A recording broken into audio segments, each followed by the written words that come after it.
When we plan our year, it's really important to look at, am I honoring all 4 seasons of productivity and creativity?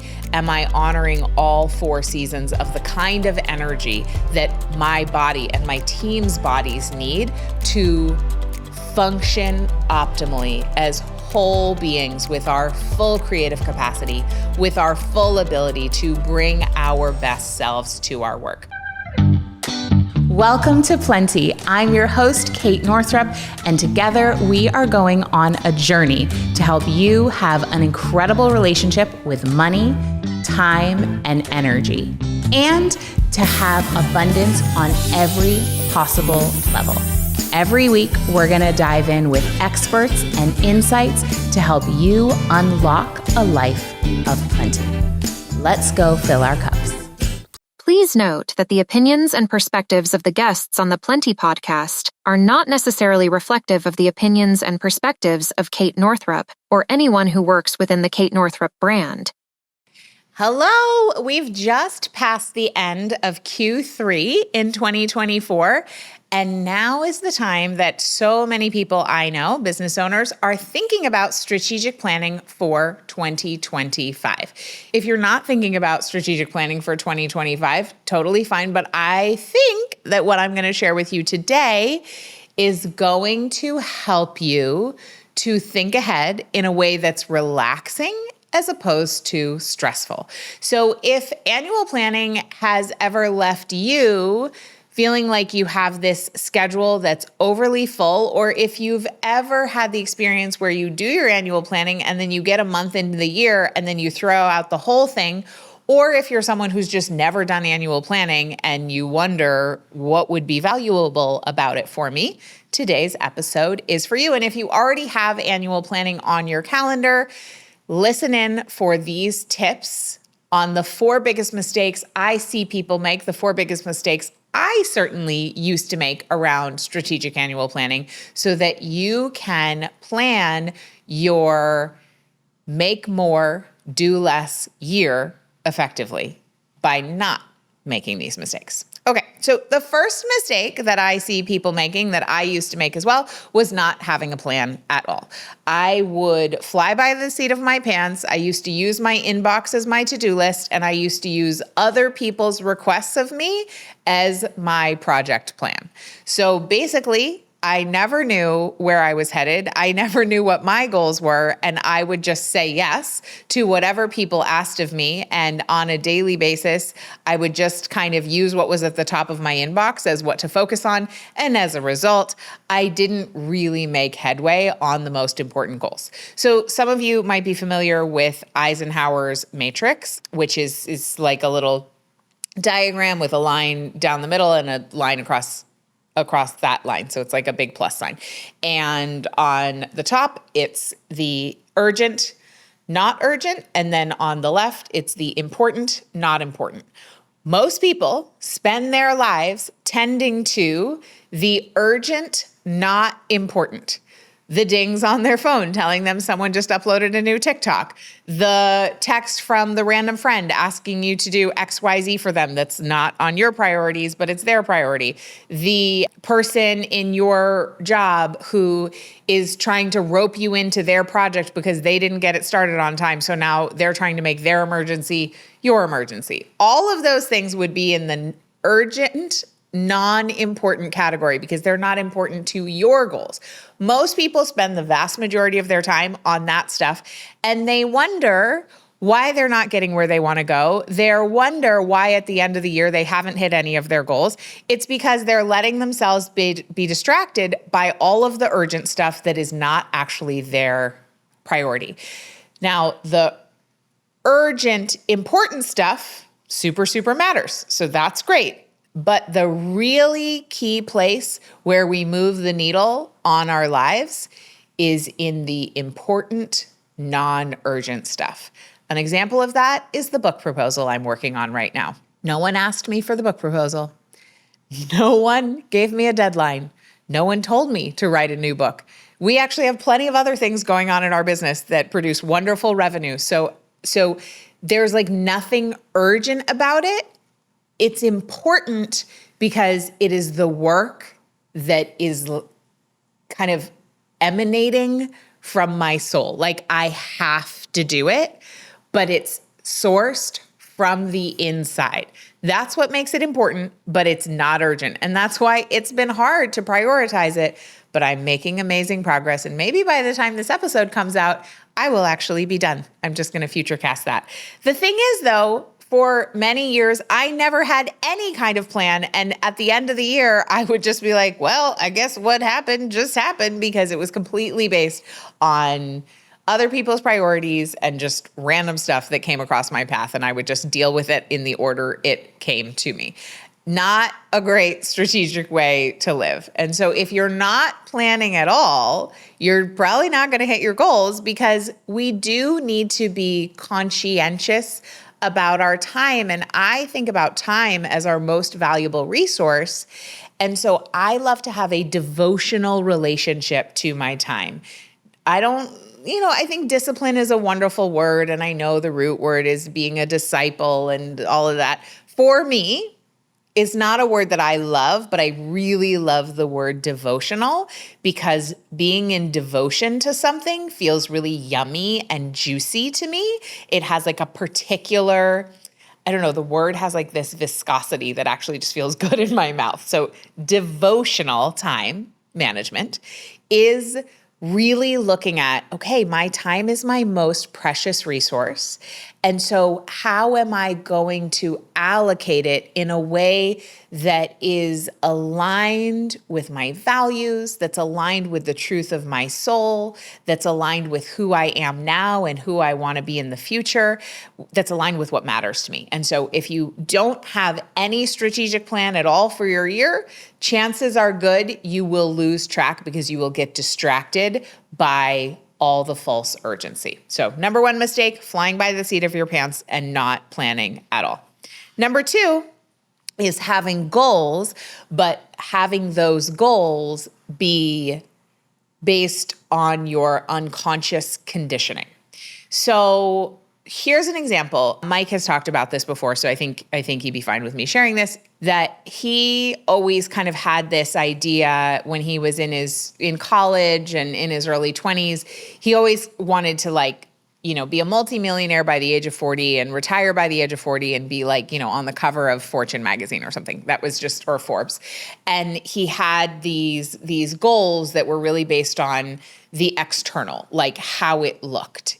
And so often our conditioning, because of a society that focuses on status and that more is always more, and making more money, being more famous makes you more valuable.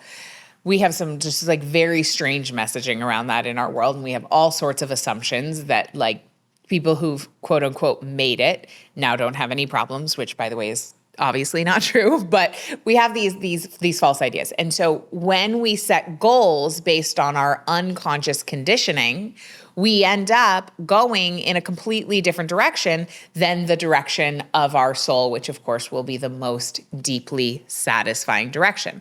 There's a great documentary called I Am that was made by Tom Shadyac, and Tom Shadyac was the filmmaker behind The Nutty Professor and Ace Ventura: Pet Detective, and a lot of the famous comedies from the 90s. And Tom had kind of a massive, I think it was a midlife crisis, where he just realized he was chasing all of these goals that weren't even his own and that didn't even matter. And so he devoted his life to looking at how it is that we actually find joy, because he ended up divorced with this huge mega mansion in LA and lonely and freaking miserable. And he was like, I literally checked off all the boxes. I am hanging out with the most famous Hollywood stars in the world. I have access to unbelievable amounts of wealth and quote unquote power, but I feel empty inside. And I'm not saying that wealth makes you feel empty inside at all. That was his experience, because his goals were not aligned with his insides. So my key message here is, what do you really want from the inside? What actually fills you up? What feels good, not what looks good? what is going to feel good in 2025, right? I have many friends who have bigger businesses than I do who don't write books because they're like, it's not going to grow my business. It's a distraction from my revenue generating activities. Like, I help so many people through my podcast or my courses or social media. Like, I don't need to do that. And that's really accurate for them. I have a similar business model, but for me, it's true for my soul that I'm a writer. Like, I feel the closest to myself when I'm writing, and then a small variety of other things. But I know for me, that's an inside goal. I don't have to do it because someone is telling me outside or that I think there's some external thing I'm going to get. It's like the writing actually is the thing. And then, of course, I know it'll have an impact. So what are those goals for you that are sourced from the inside as opposed to your unconscious societal conditioning? That's number 2. Number 3 is planning to do too much. For years, I would write my goals out for the year. And by like January 10th, I was exhausted because I would look at them and be like, it's too much.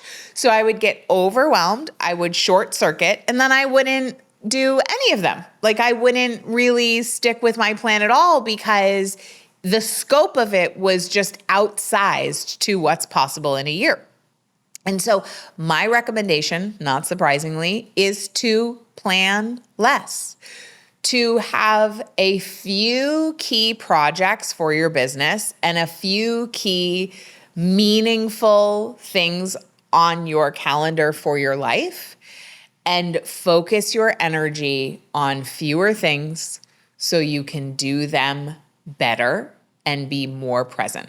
What I used to do when we would do, 35 launches in a year, I'm exaggerating, we never did 35, but when we used to do more things and offer more things, we ended up cannibalizing, like each of our promotions, each of our projects would cannibalize the other project because we weren't able to devote the appropriate amount of time and energy to each individual thing. And as a result, we were just doing a lot of things, but we weren't moving the needle with any one of them as much as we could have. So collectively, our results weren't as good. Like, we made less money, significantly less money, when we were selling more things. Selling more things required more editorial planning, more copywriting, more email sequences, more programming, more graphic design, more content for social media, more. Like, every project or promotion required this whole thing. Now that we have one main live program plus a self-study program, so we have our main live program, which is called Relax Money, that I teach live, and we do one live launch a year. And then we have our self-study program called Heal the Way You Work.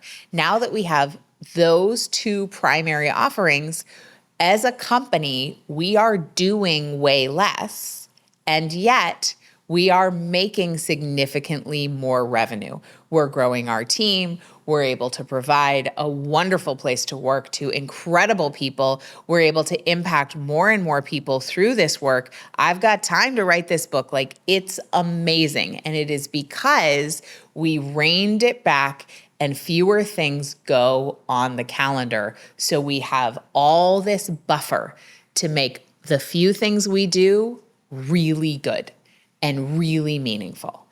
And I will say, it took me years to get to a place where the level of spaciousness we have felt safe in my nervous system. But that's another conversation for another day, and you can refer back to the episode, Is Your Productivity a Trauma Response, for more information on that.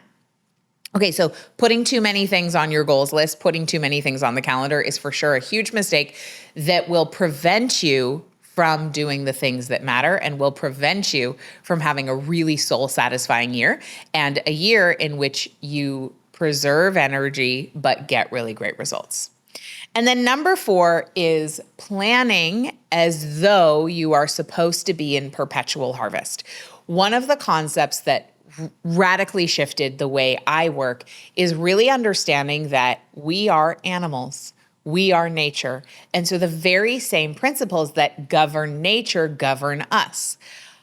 Prior to that moment when I had this realization, that was in 2016, prior to that, I followed all the strategic planning and productivity advice from the kind of more the mainstream time management work, which was primarily created by men who were not A, living in the kind of body that I live in, and B, did not have the same kind of responsibilities and family infrastructure that I had.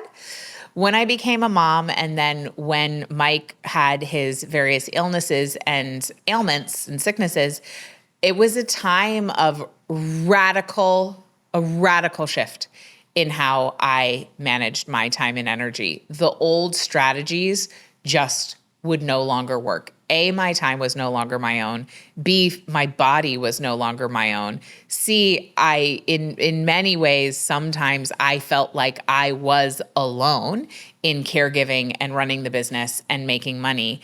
And so I needed to radically shift the way I devoted my time and energy resources. And I realized that I could not be in perpetual harvest. I could not work as though every single thing needed to be a production every single day.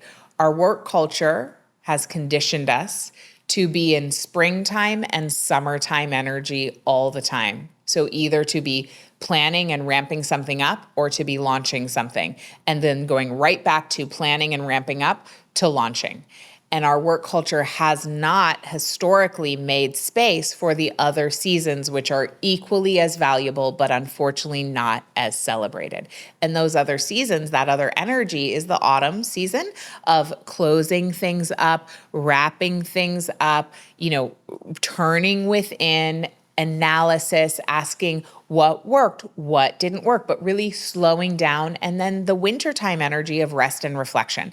So I created a framework that I call the upward cycle of success that uses the seasons, which are also mimicked by the menstrual cycle, are also mimicked by the lunar cycle, to apply to our projects in our lives and in our businesses. And so now when I look at projects and when I look at the year, I look for, is there too much spring and summer energy and not enough autumn and winter energy? Spring and summer energy is the yang energy. It's the masculine. It's solar. It's wonderful. It's important. We just, as a culture, the pendulum swung way too far that direction. The autumn and winter energy and those seasons that in a project, I call them culmination and the fertile void. I call the spring and summer emergence and visibility. But in a project, in a business capacity, the culmination phase is critical and the fertile void phase is critical. And just like if you were a farmer and you were planting and growing in a sustainable, regenerative way that was like really honoring to the quality of the soil, to the planet, and to the quality of the food, you would have a season for planting. You would have a season for harvest. You would have a season for turning within, and you would have a season for cover crops, which are the things that you plant that are not meant to be sold. That's the rest season. And so just like that, when we plan our year, it's really important to look at, am I honoring all 4 seasons of productivity and creativity? Am I honoring all 4 seasons of the kind of energy that my body and my team's bodies need to function optimally as whole beings with our full creative capacity, with our full ability to bring our best selves to our work? When we honor our actual nature, when we honor nature in the way we plan, we don't have to do as many things, but we get better results. And this is a body-based approach to time and energy management. And when you use that as the bedrock of your annual planning, you will make more while you do less. It is an absolute game changer. So in summary, the 4 biggest mistakes when doing strategic annual planning are, number 1, not planning at all. Number 2, having goals that are based on unconscious conditioning instead of your soul, instead of what is emerging from you from the inside. Number 3 is putting too much on the calendar, just like having eyes that are bigger than your schedule. And number 4 is planning as though you're supposed to be in perpetual harvest. So if you do your annual planning and you don't make these mistakes and you use body-based time and energy management planning strategies as the foundation, you're going to free up so much time, you're going to free up so much energy, and it will absolutely change the way you experience time and change the way you experience your life. If you want to know more about this, we have a program called Heal the Way You Work, where I walk you through body-based feminine energy, annual, quarterly, monthly, weekly, and daily planning processes that will change the way and heal the way you work so you get more done in less time with less energy expended. Thank you so much for listening, and I'll see you next time. What if you were making great money scaling a business that you love while having more time for the other things that matter, all while being relaxed?